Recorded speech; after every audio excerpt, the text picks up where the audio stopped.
What's up? Dans la vidéo d'aujourd'hui, j'aimerais te parler du phénomène du chevalier blanc dans le monde des rencontres. Si tu ne sais pas c'est quoi, je vais pouvoir t'en parler.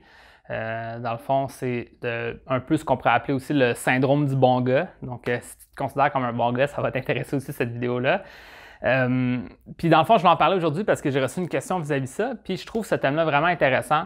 Donc, tout simplement, on va en parler aujourd'hui. Ça va pouvoir, en comprenant mieux cette vidéo-là, je sens que ça va pouvoir t'aider à mieux comprendre les rencontres. Donc, si toi, tu sens que tu es une personne qui est vraiment bien intentionnée, positive, respectueuse, tu aimerais ça avoir du succès avec les femmes, mais pourtant, les femmes ne s'intéressent pas à toi en retour, ben, je vais parler de ça un peu dans la vidéo. Donc, tu vas voir. Donc, je vais la question, puis ensuite, ben, je vais pouvoir te parler de ce concept-là du chevalier blanc. Donc, allons-y.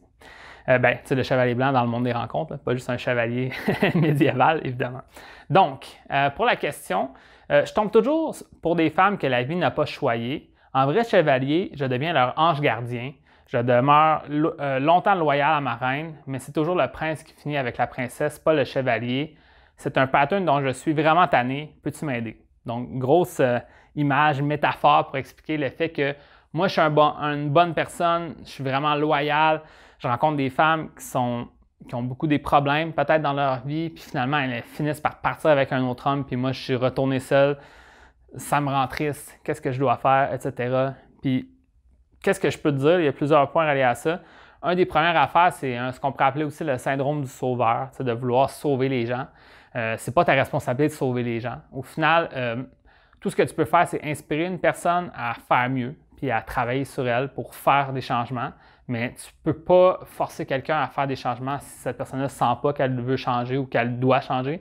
Donc, quand tu rencontres quelqu'un qui a des problèmes, parfois cette personne-là, elle n'est pas dans un état d'esprit pour faire ces changements-là, pour enlever ce problème-là de sa vie. Donc, au final, il y a une certaine limite.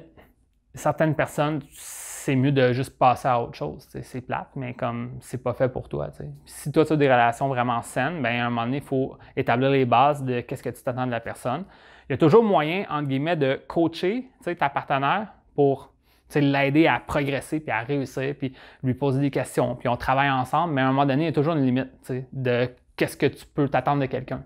Exemple, tu rencontres une femme qui a des problèmes de consommation de drogue, puis elle n'a pas l'intention de changer, mais à un moment donné, tu peux lui en parler plusieurs fois, mais si elle n'est pas ouverte à une opportunité, à voir les choses autrement, ben tu ne peux pas changer les choses. Puis si elle décide de partir avec le bad boy du coin, ben encore une fois, c'est ça qui est arrivé, puis c'est comme too bad.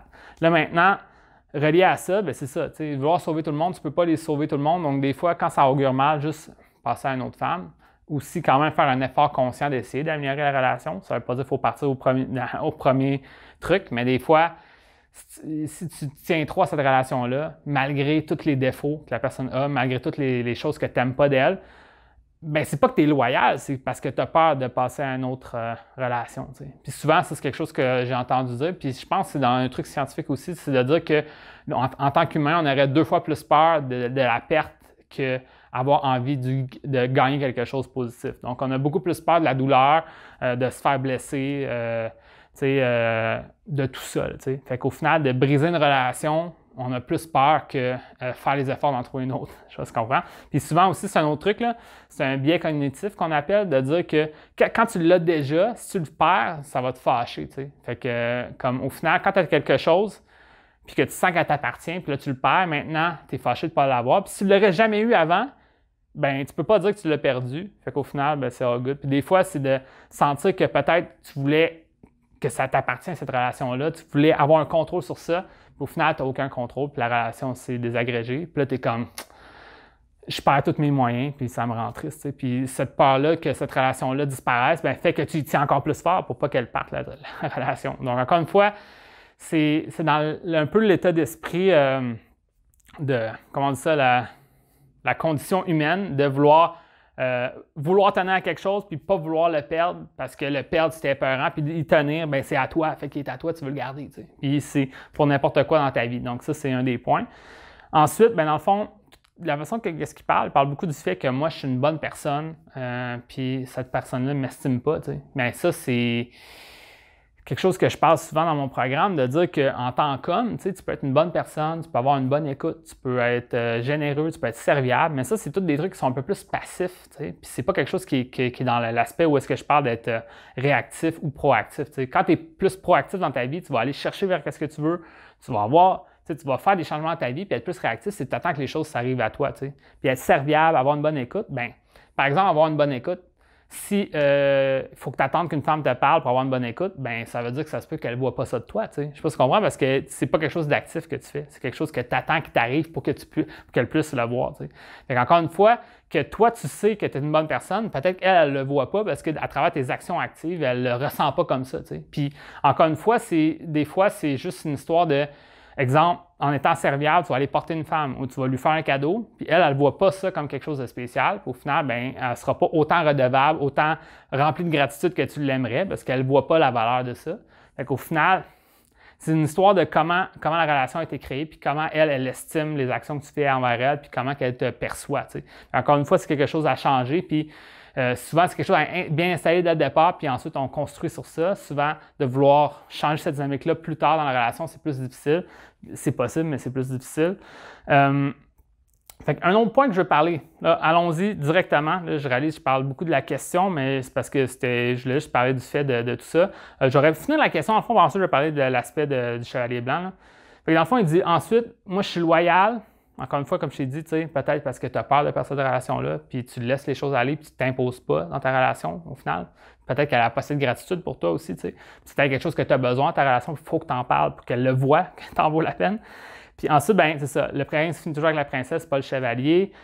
Donc lui, c'est le chevalier valeureux qui en vaut la peine, puis le prince, ben lui, il fait rien, puis il part avec la reine, un petit peu ce principe-là.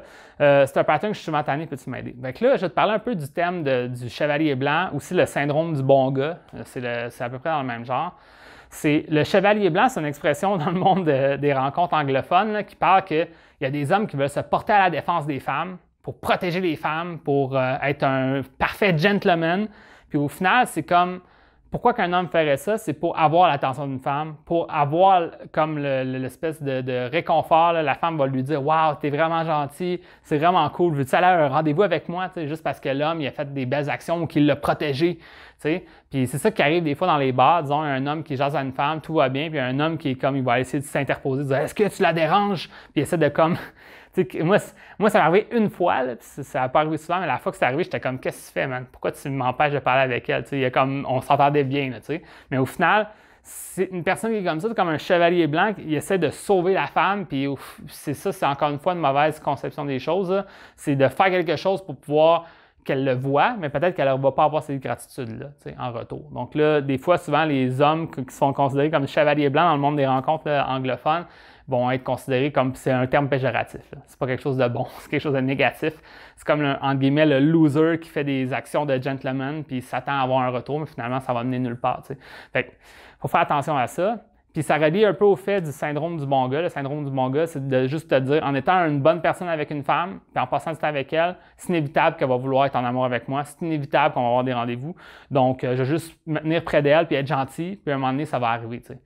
Puis, il y a une partie de vrai dans le sens que, en passant du temps avec une femme, c'est sûr que elle va de plus en plus se sentir à l'aise avec toi. Donc, dans le monde... Dans les vieux termes de rencontre, il y a le concept du confort et de l'attirance. Le confort, c'est comment elle se sent en sécurité avec toi, comment elle se sent à l'aise. Bien, c'est sûr qu'avec le temps, si tu passes beaucoup de temps avec elle, bien, elle va se sentir de plus en plus à l'aise avec toi, elle va se sentir bien avec toi, etc. Mais juste ça, c'est peut-être pas assez, surtout si tu ne fais pas assez d'actions actives pour connecter avec elle. Bien, à un moment donné, ça va juste donner un simple ami. Tu vas être un bon gars, that's it. Puis là, tu vas dire, ben, comment ça qu'elle m'aime pas? Pourtant, je suis vraiment gentil. Puis là, ça va avec un autre gars.